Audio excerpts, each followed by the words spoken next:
are not as happy, but if you missed the game, you gotta check out this play right now.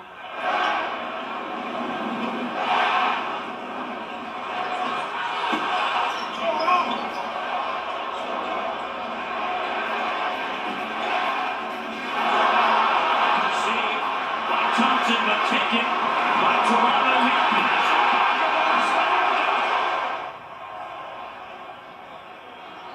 Canada going wild tonight as the Raptors' great defense turns into a monster dunk from Serge Ibaka. Danny Green and Freddie create the turnover in the second quarter, and Ibaka comes through with the hammer, building on the Raps' early lead. History on the hard court as is Canada's first ever NBA Finals win. But the question is, how did they get here tonight? Well, let's take a look at some more of those highlights.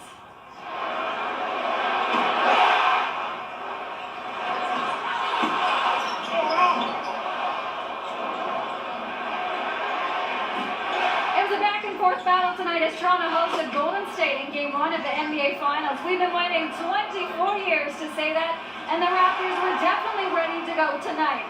Spicy P and Marc Gasol leading off the offensive charge tonight for the Dinos, and they held the lead throughout the first half. In the third quarter, Toronto continued to build on that lead, getting everyone involved. Kawhi scoring some of his 23 points tonight in that part. Steph Curry led the Warriors on the charge in the third, outscoring the Raps for the first time, but Toronto still had the lead into the final frame. The Raptors keeping the pressure on in the fourth. Their defense was stellar tonight. Some clutch threes from Toronto as they open up a 12-point lead over the defending champs.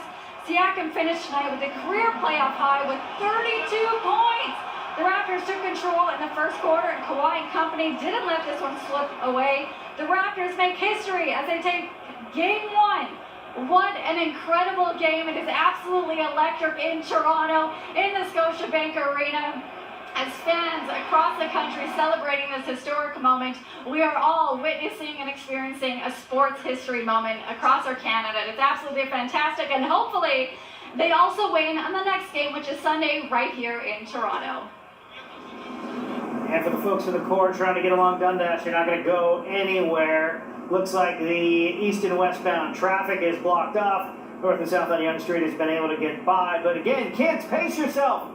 It's just Game 1. We've got a full series, but you can see the celebrations continuing here in the downtown core. We're going to have more coming up.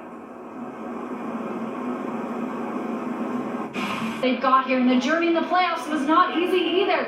They started round 1 against the Orlando Magic, going back and forth on this court, back to Orlando, and then, of course, after that, it was a hard-fought series in Philly. It was not easy for them there. There was injury that they were fighting over, and then, of course, the last series that they played was against the Milwaukee Bucks. You're seeing some of the beautiful moments from tonight's game. Like I was mentioning about Milwaukee, a lot of media, a lot of people, a lot of fans didn't think the Raptors were able to take this win out, but they did, and now they are in the finals. And what a game it was. Pascal Siakam, he had a career high tonight in the playoffs of 32 points. Kawhi Leonard, 23 points. The Raptors took this game 118 to 109. It was an effort both on the bench and, of course, by the starters. And something that fans have been waiting for all throughout the playoffs is Danny Green, who came through the trade with Kawhi Leonard from the Spurs in that DeMar DeRozan deal, was to see if he could finally make some shots. In the regular season, he was fantastic, and tonight he came to play. Danny Green had 11 points, but let me tell you, he was making three-pointers, and I know it wasn't as many points as people wanted, but he was being efficient on both ends of the floor. He was making passes. The Raptors, the best part is that this still wasn't the best basketball that we've seen them play. They were missing shots. They were making some sloppy plays. So imagine that. They weren't playing their best basketball and just defeated the defending champs in this historic moment in Toronto. Like you saw earlier in our show, that there's over 20,000 fans in Mississauga jumping up and down to take this win. This is not just Toronto's team, it is Canada's team, and it is a fantastic moment. And hey, if you watch this game from anywhere, you're watching with your family, make sure to send us a tweet on City News. Of course, Toronto's news is available anywhere, but make sure to check it out on citynews.ca as well as our mobile app. We thank you for joining us, and of course we'll have highlights of tonight's game tomorrow on Breakfast Television.